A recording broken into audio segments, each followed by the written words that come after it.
So the town that I live in, there are no bookstores. For me to get to a bookstore, I have to drive at least 45 minutes. To get to a small bookstore, a large bookstore is at least an hour drive. But I was able to go the other day, and I found this copy of Judy Blume's book, Are You There, God? It's Me, Margaret. Little tiny bit of backstory. When I was a kid, the library in my hometown was a one-room library, and I read every single book in the kids section, and they had quite a few Judy Blume books. They did have a copy of this one, Are You There, God? It's Me, Margaret. And I know I read that book at least a dozen times because I had read all the books on the shelf. And so I would go over and just try to find one that I enjoyed. And this was one that I just reread over and over again. There was a couple of her books that I did that, but this one. Now, I know I did it, but the crazy thing is I don't really remember much about it other than Margaret, the main character. I believe one parent is Jewish and the other parent is Christian, so they're kind of raising her not with either faith and just kind of leaving it up that she'll figure it out, I think. And I know it takes place during puberty. I'm pretty sure she's like eager for like body changes and things to happen and just feels like it's going slow. But I might be completely wrong. I don't really remember. But I thought I had to get the copy because it's just gorgeous. It's one of those kind of leather copies, and it's just, like I said, it's gorgeous. I had to get a copy. I don't have a copy. And it's a book I want to reread. So I thought, why not today read the first chapter to share with you guys?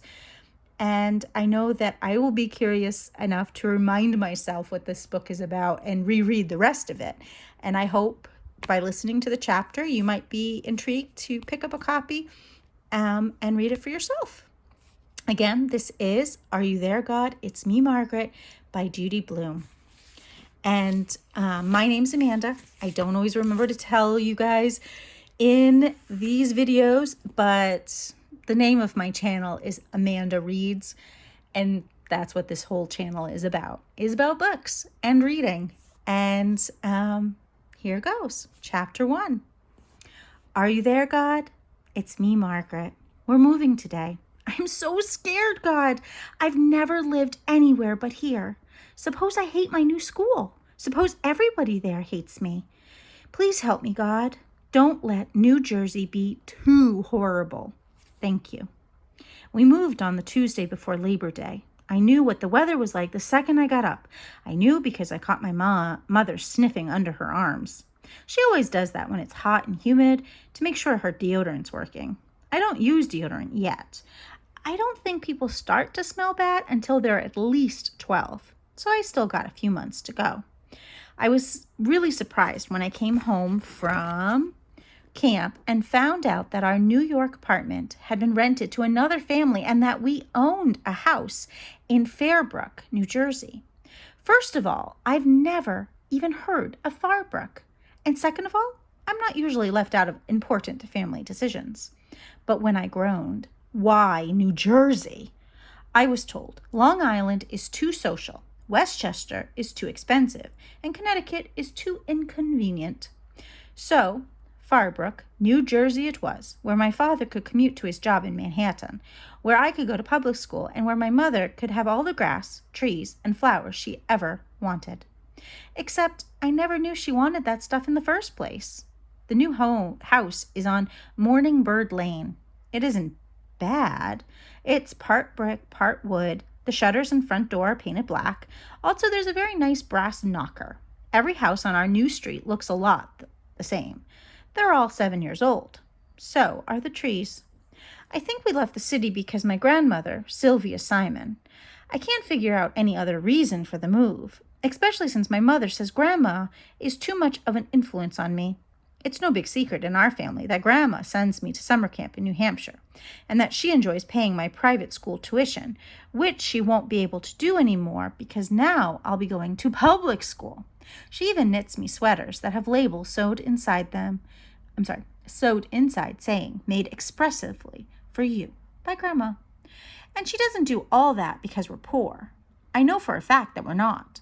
I mean, we aren't rich, but we certainly have enough, especially since I'm an only child. That cuts way down on food and clothes. I know this family that has 7 kids, and every time they go to the shoe store, it costs a bundle.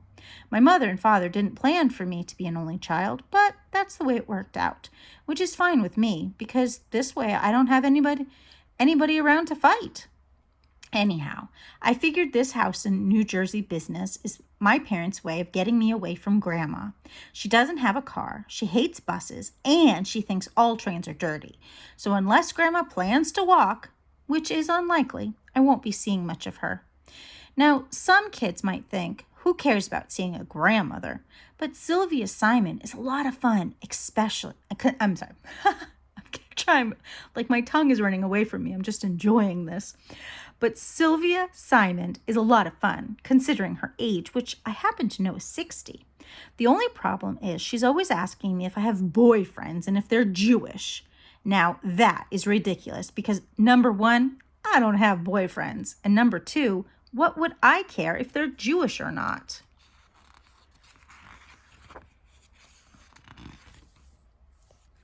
That's the end of the first chapter. I wasn't expecting that. The pages are kind of neat. They're not your regular like paper pages. Oh, I'm showing. There it is. Paper pages are kind of shiny, so they're thicker pages. But it's chapter 2, so I got to stop reading because I only share 1 chapter. So it just hints of what's to come. So our main character, she's moving from New York to New Jersey, private school to public school, and away from her grandmother. Lots of changes. I'm really interested in knowing what happens next. I also thought it was interesting that she's younger than I remember in my vague memory of this book, that she's only 11. She's not 12 yet. So, and I don't remember how far the book goes. Like how old she is at the end, like if she hits her birthday or not. But here's the story.